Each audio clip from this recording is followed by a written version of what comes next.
Last night, a little bit of an aberration. Let's go to another team that wasn't scared of a comeback. 19 points never scared the Timberwolves. They rallied from an early first quarter deficit to beat the Denver Nuggets and even the series at one game apiece themselves. Anthony Edwards looked more like himself in game 2 as he continues to recover from that banged up knee. Ant played 40 minutes. He dropped 30 points, 10 boards.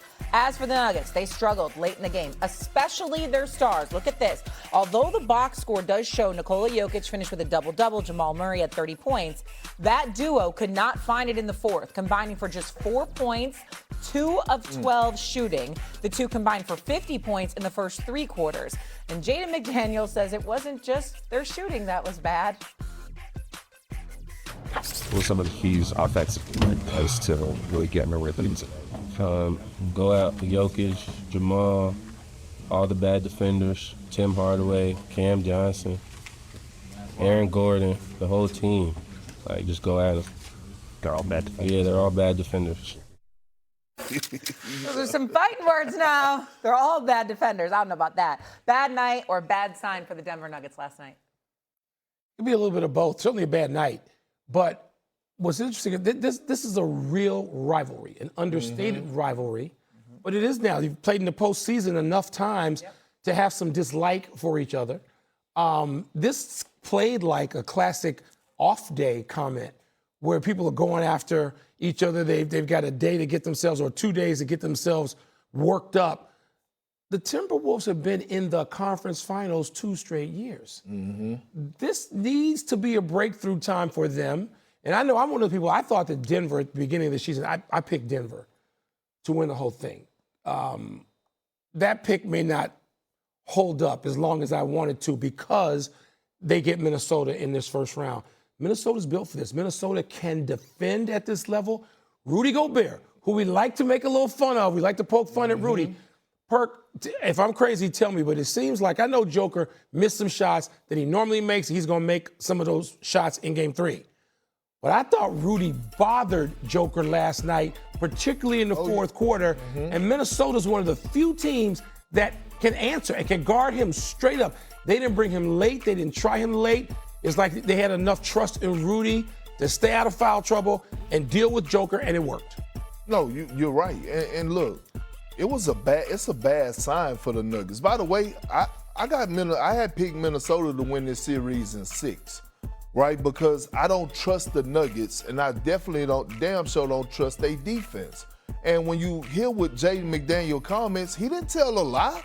Maybe you could have left Aaron Gordon. All bad defenders? Maybe leave Aaron Gordon out of there. Outside of that, he was telling the truth. None of those guys are elite defenders. None of the perimeter players that he named are elite perimeter defenders. They have 0 rim protection. You know why they shot 2 for 12 in the fourth quarter? Because they were involved in every action defensively. The Minnesota Timberwolves did an outstanding job of putting Jokic and Murray in some type of action. Either Murray had the guard or Jokic had the guard. So think about this if you're the guys that probably have two of the guys that have the highest usage rate in the NBA offensively. You asked to carry the load offensively, and now you asked to Jokic to be in the drop coverage and guard Anthony Edwards coming down here in the pick and roll, or be in the isolation with Naz Reid and Julius Randle, who are in full attack mode. Jamal Murray, they picking on you. Jay McDaniels, he's hounding you 94 feet. But on the other end, they giving you the confidence. They giving him the confidence to go at them. And so when you think about what they're doing to them, I don't know if Jokic is going to make those shots in the fourth quarter in the games to come. You know, at some point, just like we're holding Jalen Brunson to a level of accountability, we got to hold Jokic and Murray to the same level of accountability because the bar has been set now. Jaylen Brown, Wemby, SGA, Anthony Edwards, it's two-way players. It's two-way players. If you call yourself one of the best, you got to be able to do it on both ends.